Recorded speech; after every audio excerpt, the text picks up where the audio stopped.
let's take a look at this example.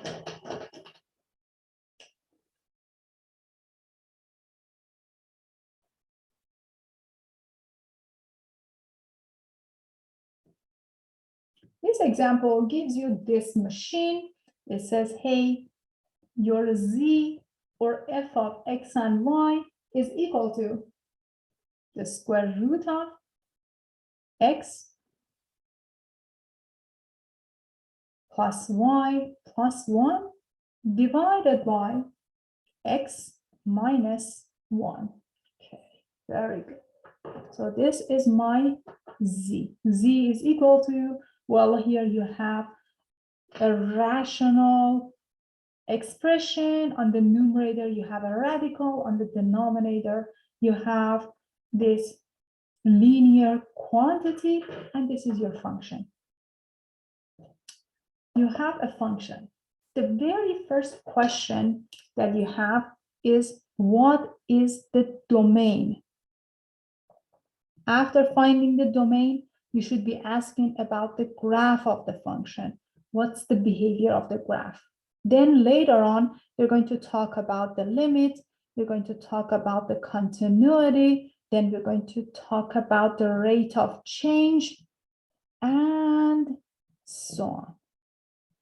For now, we're going to focus on the domain and the graph of the function. Okay, so how do I find the domain? To find the domain, you have two important things to focus on. For the domain, first, we have a radical.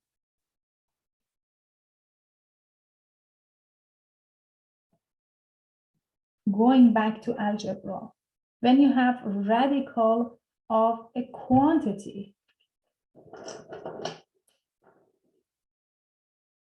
any quantity, doesn't matter.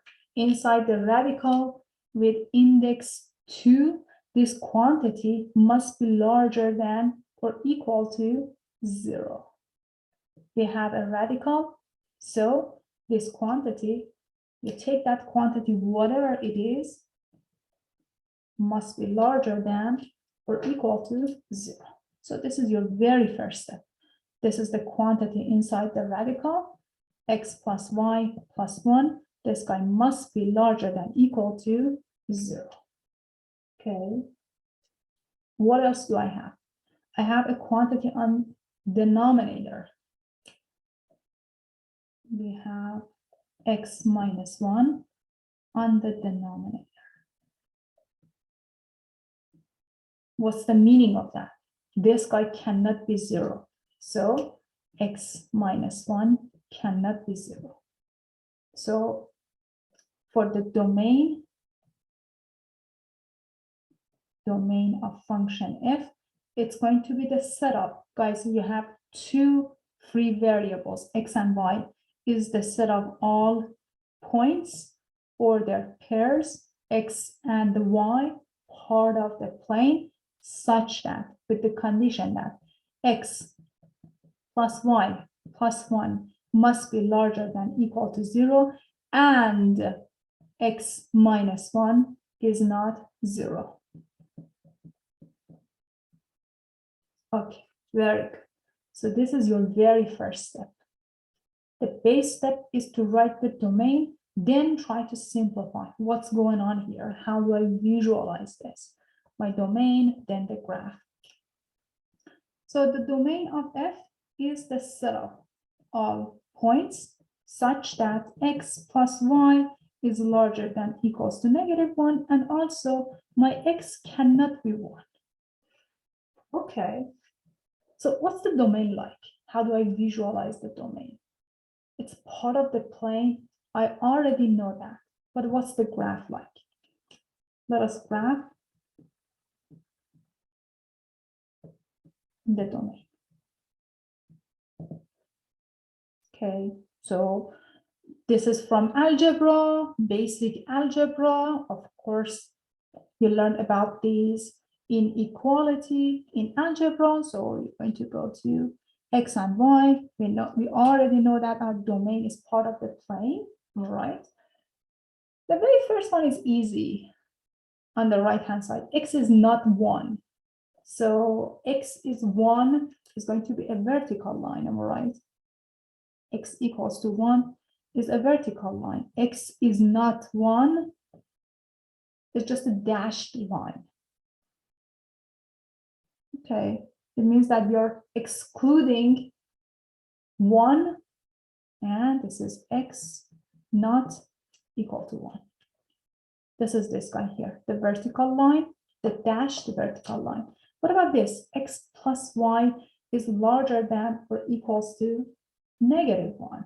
So to graph this guy, X plus Y larger than equals to -1, first we graph X plus Y equals to -1, right? Okay. If X is equal to 0, my Y is equal to -1. If Y is equal to 0, my X is -1. This is my line that I'm talking about here. Now, let us use a checkpoint like the origin, 0 and 0. If you plug in 0 and 0 into this inequality, does it satisfy the inequality? 0 plus 0 is 0. Is it larger than equals to -1?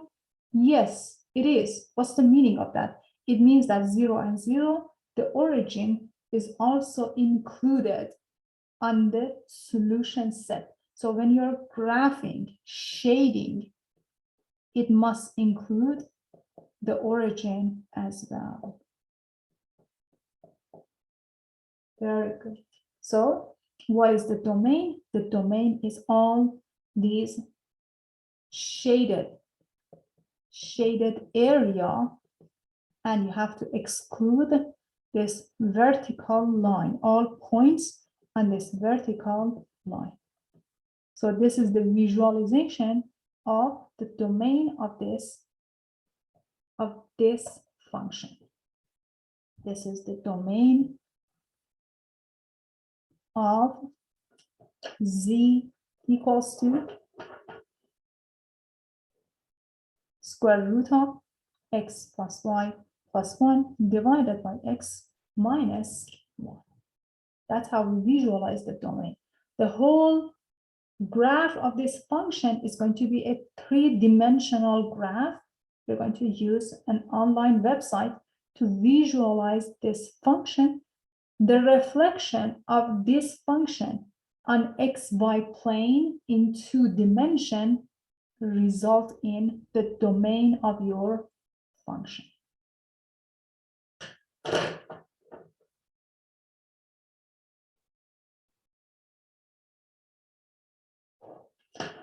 Very good.